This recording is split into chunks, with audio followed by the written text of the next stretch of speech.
Hello everyone, welcome and welcome back to my mini vlog. I know की माझे vlogs येत नाही आहेत. 2-3 दिवस झाले व्लॉग आलेले नाही आहेत.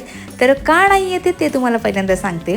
मी नाही आहे लोणावळ्यामध्ये, मी आली आहे वेकेशनसाठी बाहेर आणि जिथे मी आली आहे तिथे बिलकुल नेटवर्क नाही आहे. ॲक्च्युली ते सुद्धा आपले व्लॉग्स येणार आहेत की मी कुठं गेली आहे त्याचे. तर हा जो व्लॉग आहे तर तो तुम्हाला सांगते, हा आहे 1 तारखेचा 1 जानेवारीचा, म्हणजे नवीन वर्षाची सुरुवात गुरुवारी झाली होती त्या दिवशीचा व्लॉग आहे. तर मॉर्निंगला उठून मस्तपैकी शंकरपाळ्या खाऊन घेतल्या चहाबरोबर आणि लागले होते स्वयंपाकाला. स्वयंपाकामध्ये मस्त मटकीची भाजी आणि इथे पालकाची भाजी केली होती. ही अशी केलेली पालकाची भाजी डाळ शेंगदाणे वगैरे घालून ही मला पर्सनली खूप आवडते आणि मी हफ्त्यातून एकदा तरी ही भाजी घरी करतेच, कारण की मला आवडते. त्यानंतर स्वयंपाक झाला आणि मयूरला बेसन खाऊशी वाटलं होतं, सो मग मी बेसन पण करून घेतलं आणि इथे मी भाकऱ्या करून घेतल्या.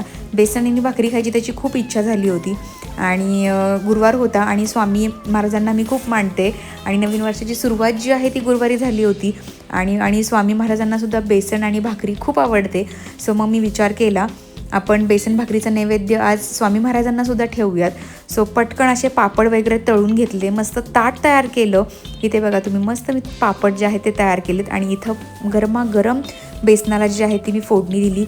जिरी मोहरी कांदा लसूण कढीपत्ता आणि हिरवी मिरची मी अशाच पद्धतीने करते आणि हळद वगैरे घातलं, मीठ घातलं आणि मस्त असं बेसन जे आहे ते मी तयार करून घेतलं. 2 ते 3 मिनटामध्ये मस्त असं बेसन गरमागरम तयार होतं. मग पहिल्यांदा तर स्वामींना मी ताट जे आहे त्यांचं नैवेद्याचं ते भरलं.